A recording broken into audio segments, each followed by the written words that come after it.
नमस्कार, जी PHS देख रहे हैं आप, आपके साथ मैं धर्मराज सिंह। हिमाचल प्रदेश विधानसभा के शीतकालीन सत्र का आज 5वां दिन है। आज सत्र में विपक्ष ने सरकार पर युवा विरोधी होने का आरोप लगाते हुए सत्र शुरू होने से पहले जोरदार प्रदर्शन किया है।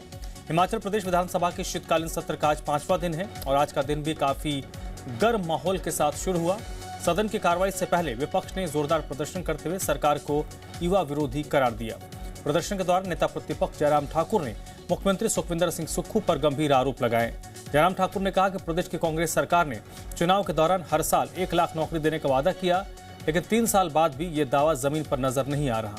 उन्होंने आरोप लगाया कि रोजगार को लेकर युवाओं में निराशा बढ़ रही है, सरकार अपने ही वादों से पीछे हटती नजर आ रही है।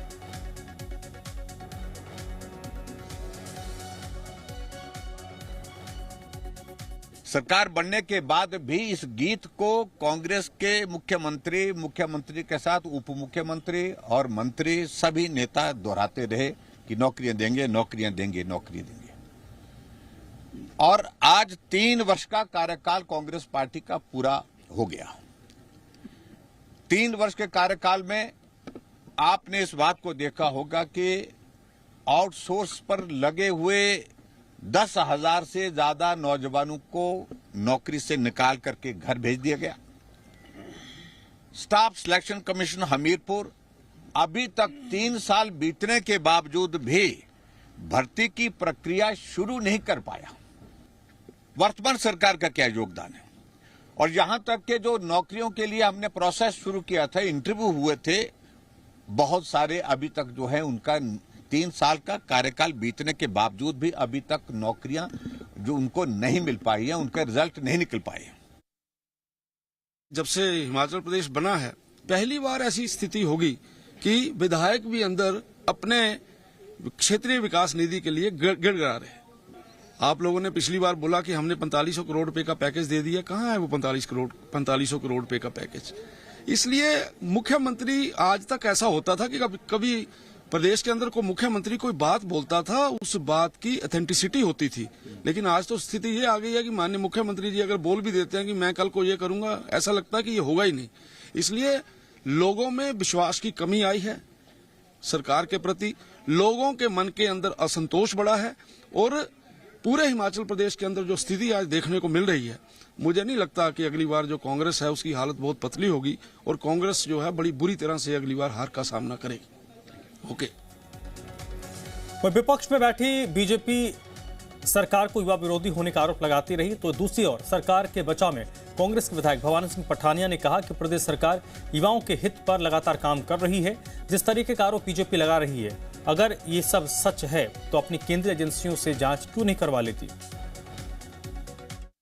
नहीं, देखिए, जैसे कि आप भी पिछले 4-5 दिन से शायद यहाँ पे देख रहे होंगे, ये पूरा बीजेपी का जो विधायक दल है ये टोटली कंफ्यूज्ड एक विधायक दल है। और इसके पीछे जो सबसे बड़ा कारण है वो ये है कि इनमें आपसी तालमेल नहीं है।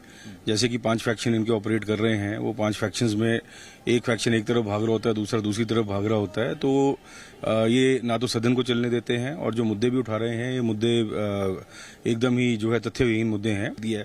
तो अगर आप देखना है कि असली युवा विरोधी कौन है, तो ये भारतीय जनता पार्टी की केंद्र की सरकार है, जहां पर प्रधानमंत्री मोदी जी ने हर साल 2 करोड़ जो है नौकरियों की बात करी थी। पिछले 5 साल में 10 करोड़ नौकरियां जो है निकलनी चाहिए थी। और चलिए, इस वक्त आज के सत्र के दौरान जितनी सारी चीजें घटित हुई हैं, इन तमाम पहलू पर हम बात करेंगे, चर्चा करेंगे। और इस चर्चा में मेरे साथ 2 मेहमान जुड़ रहे हैं। सुशील जी हैं जो प्रवक्ता हैं भारतीय जनता पार्टी हिमाचल प्रदेश के, और कौशल मुंगटा साहब हैं और ये प्रतिनिधि हैं हिमाचल सरकार के। आप दोनों का बहुत बहुत स्वागत। सबसे पहले सुशील जी, वर्तमान सरकार युवा विरोधी क्यों है, कैसे है? नमस्कार। सबसे पहले तो नमस्कार करता हूं, और मेरे सहयोगी कौशल जी मेरे छोटे भाई हैं। देखिए, इसमें कोई अतिशयोक्ति नहीं है, क्योंकि जिस प्रकार का आज के समय में माहौल है और युवाओं को आप कह रहे हैं युवा विरोधी सरकार क्यों नहीं है, इसके ऊपर मैं सिर्फ 2-3 चीजें आपको मैं बताना चाहता हूं और बड़े स्पष्ट रूप से रखना चाहूंगा। 10 गारंटियां, जो झूठी गारंटियां कांग्रेस सरकार लेकर के आई, जिसके बल पर जो है हिमाचल प्रदेश में कांग्रेस सत्ता पर काबिज हुई, जिसमें सबसे पहले उन्होंने कहा हम 1 लाख नौकरियां जो है हर साल सृजित करके 1 लाख नौकरियां देंगे और 5 साल में 5 लाख नौकरियां देंगे। उसका इनके पास अभी तक कोई खाका नहीं है। सबसे पहली बात तो ये। दूसरा होना क्या था, जहां 3 वर्ष का कार्यकाल हो गया, 10,000 आउटसोर्स पर जो एम्प्लॉय थे, जो काम कर रहे थे, उनको आपने हटा करके बाहर कर दिया। स्टाफ सिलेक्शन कमीशन जो हमीरपुर का है, अभी तक 3 साल बीत गए, एक भर्ती नहीं करा पा रहा, उसका कोई डेटा नहीं मिलेगा। सरकार द्वारा, मैं आपको कह रहा हूं, सरकार द्वारा अगर कोई भी जो इनके द्वारा कोई अगर पोस्ट क्रिएट करके दी गई हो और नौकरी मिली हो, वो सारी की सारी नौकरियां जो है वो पिछले गवर्नमेंट में जिसके लिए बजट का प्रोविजन किया गया था, पोस्टें पहले ही क्रिएट की गई थी, केवल वही जो है अभी तक रिसाइकल होके चल रही हैं। ये मैं आपको स्पष्ट कह देना चाहता हूं। कुछ ऐसे इंटरव्यूज हुए, 3 साल हो गए, इंटरव्यूज हो करके अभी तक नौकरियों का पता नहीं लग रहा युवाओं को। फिर उसके बाद ये सब तो झेल लिया युवाओं ने, ये सब झेल लिया युवाओं ने, लेकिन हुआ क्या?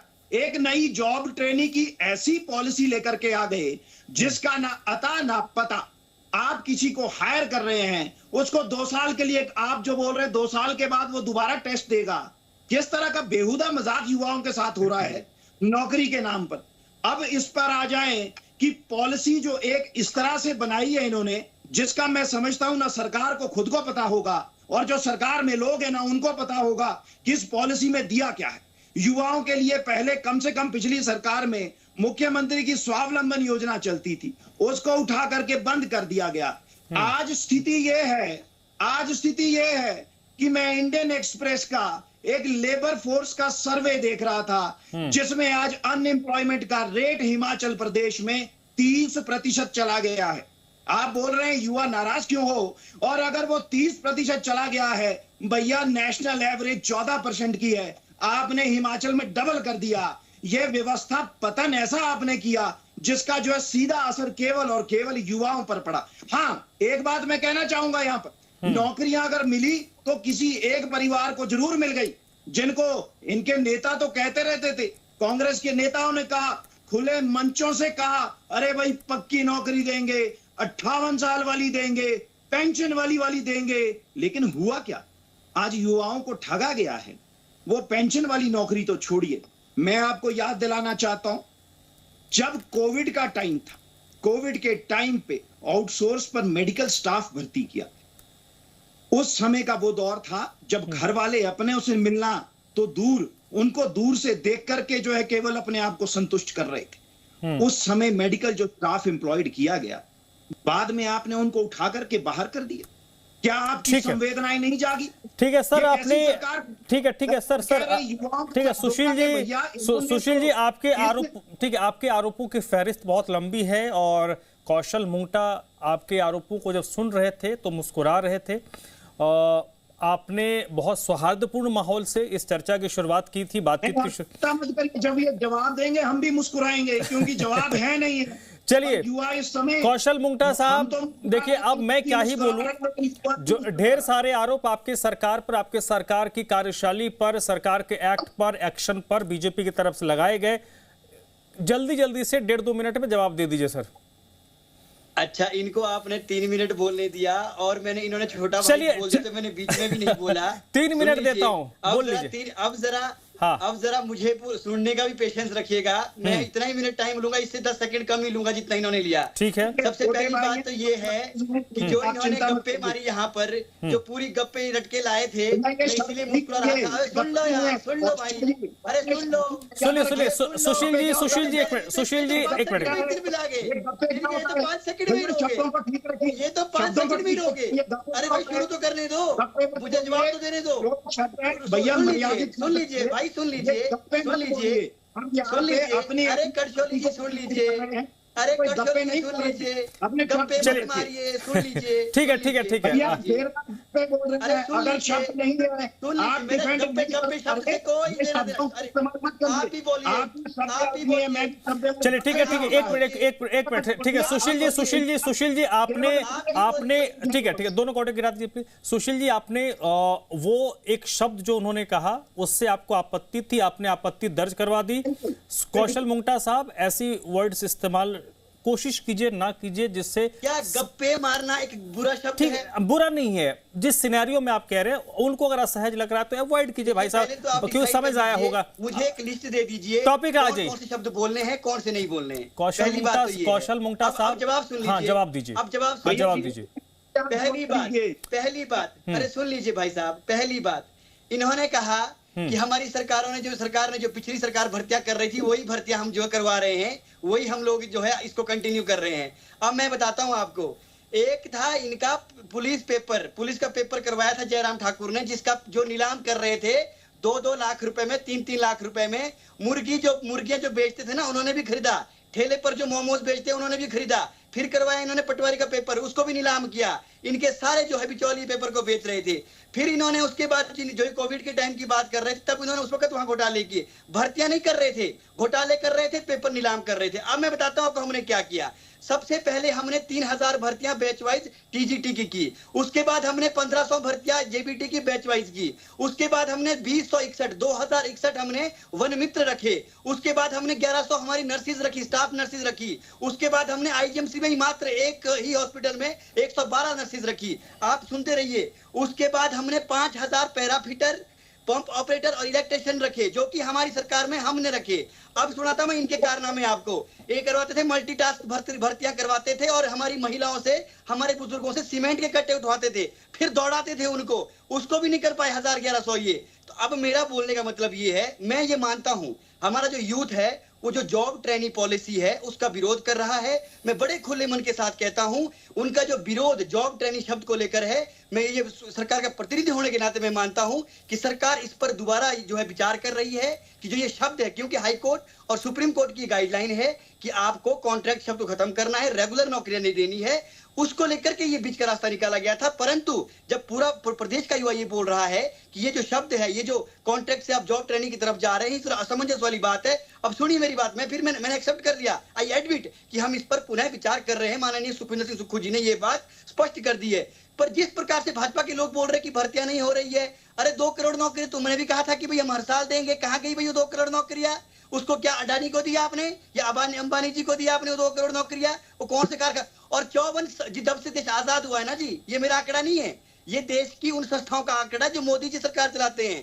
सबसे ज्यादा बेरोजगारी आज तक आजादी के बाद मोदी सरकार में हुई है। इससे बड़ी घटिया और इससे बड़ी जो है रोजगार हमारे यूथ को जो है मतलब जो है भ्रष्ट खत्म करने की, उनके जीवन को बर्बाद करने की क्या सोच हो सकती है मोदी सरकार की, जो गप्पे मारते 2 करोड़ नौकरी हर साल देंगे। पर मैं ये कहना चाहता हूं, जो प्रदेश की सरकार है, चाहे वो असिस्टेंट प्रोफेसर की 464 भर्तियां निकाली गई, चाहे हमारे स्कूलों में आज 964 जो है टीजीटी की भर्तियां होने वाली है, आज पटवारी की 800 भर्तियां निकालने के लिए भी जो है तैयारी शुरू हो चुकी है, जेडी की 130 पोस्टें भरने के लिए नोटिफिकेशन हो चुकी है। और आपको मैं बता दूं, इसके बाद जो हमारे पटवारी है उनकी भी 800 भर्तियां होनी है, वो भी माननीय मुख्यमंत्री जी ने इसके लिए भी जो तैयारी शुरू हो गई है। तो ये सारी भर्तियां, जयराम ठाकुर जी के समय 564 लेक्चर्स लगे, सिर्फ 564, ये ऑन रिकॉर्ड है। ये जवाब जो है भाजपा के विधायक रणधीर शर्मा ने मांगा था, उनका जवाब रोहित ठाकुर जी ने दिया।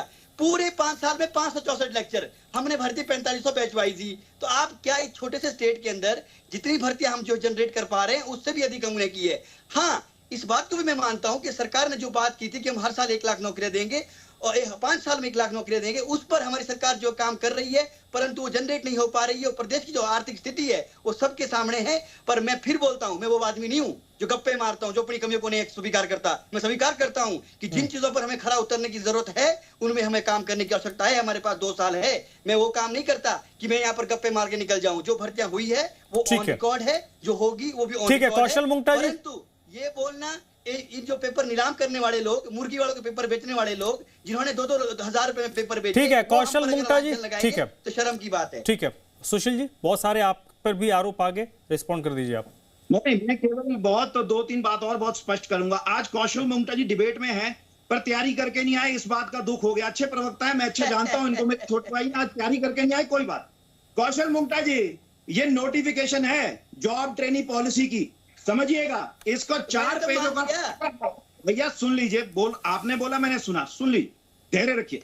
ये नोटिफिकेशन नहीं रखा था जब मैंने बोला था कि जॉब ट्रेनिंग जो है, जॉब ट्रेनिंग नाम ठीक नहीं है भैया। जॉब ट्रेनिंग अंदर नोटिफिकेशन पढ़िए, नोटिफिकेशन में आप आ जाइए, ओम, इसमें लिखा है एम्स एंड ऑब्जेक्टिव, यहाँ पे लिखा है मोटिफिकेशन। भैया किस बात की मोटिवेशन आप युवाओं को दे रहे हैं? आप 2 साल का उसके ऊपर क्लॉज लगा रहे हैं दोबारा पेपर देने का, आप बोल रहे हैं मोटिवेट कर रहे हैं उसको। ऐसा कहीं नहीं लिखा है कि दोबारा पेपर होगा। फिर आ जाते हैं यहाँ पर डेफिनेशंस। डेफिनेशन में क्या लिखा है कि कॉम्पिटेंट अथॉरिटी जो है वो इंटरव्यू लेगी। भैया कौन कॉम्पिटेंट अथॉरिटी? कॉम्पिटेंट अथॉरिटी कौन? अब मैं आपको बताता हूं।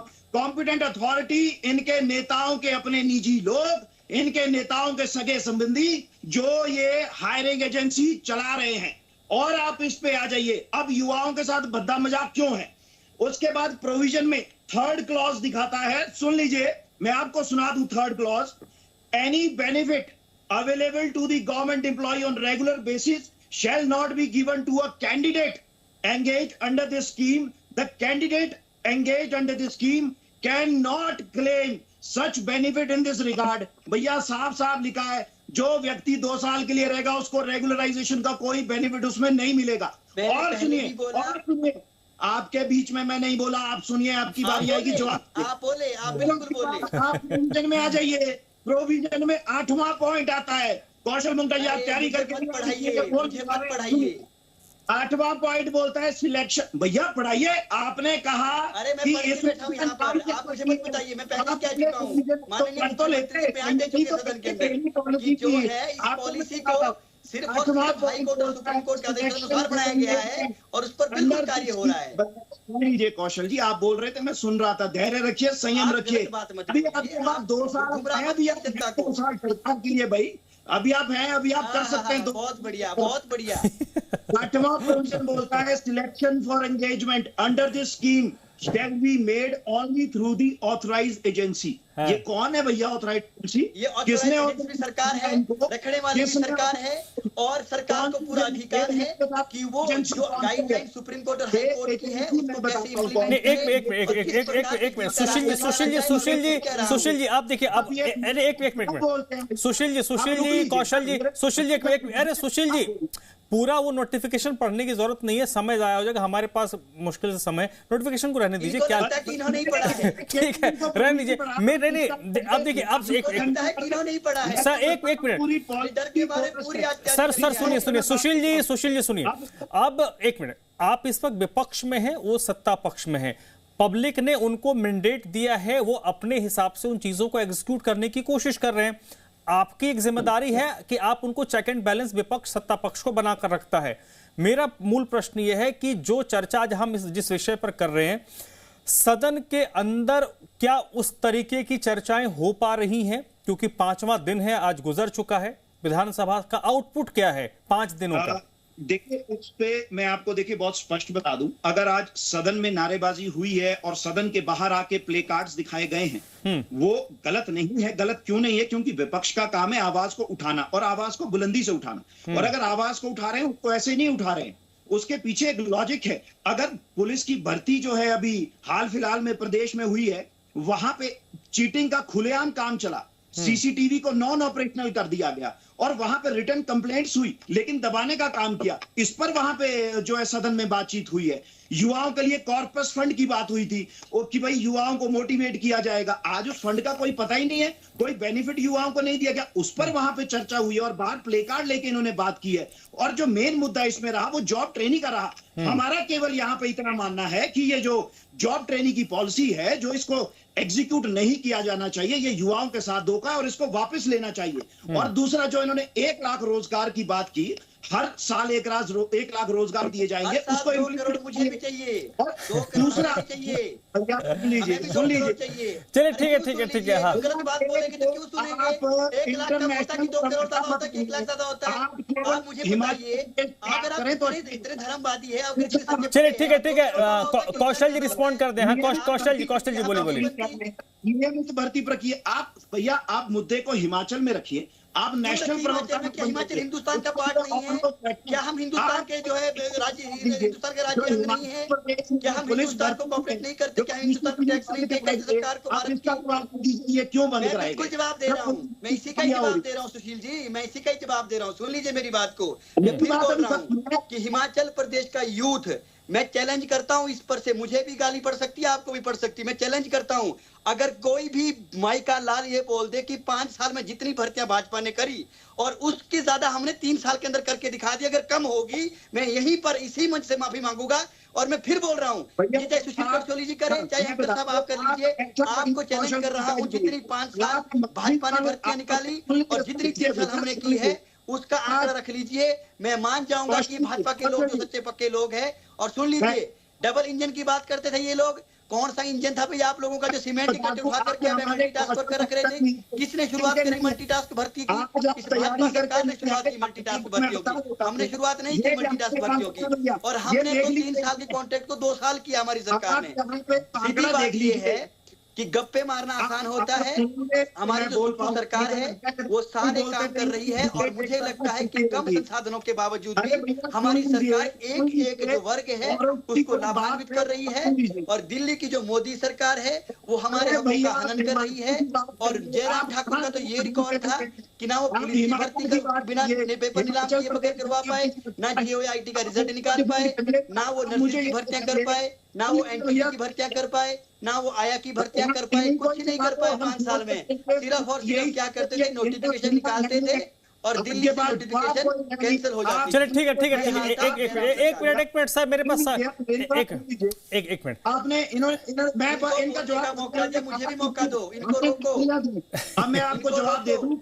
अरे सर दोनों तो कंटिन्यू, एक मिनट, अरे दोनों तो कंटिन्यूटी में बोल रहे हैं। एक मिनट, मैं समझ सकता हूँ, मैं अरे सुशील जी सुनिए, मैं समझ सकता हूँ कि यहाँ पर इतना माहौल गर्म है तो वहां पर तपोवन में क्या हो रहा होगा, ठीक है, धौलाधार के नीचे क्या स्थिति होगी माहौल गर्म। चलिए ठीक है। हाँ, कौशल कुछ कह रहे, रुकिए सुशील जी, आप कंटिन्यूशन बोलिए।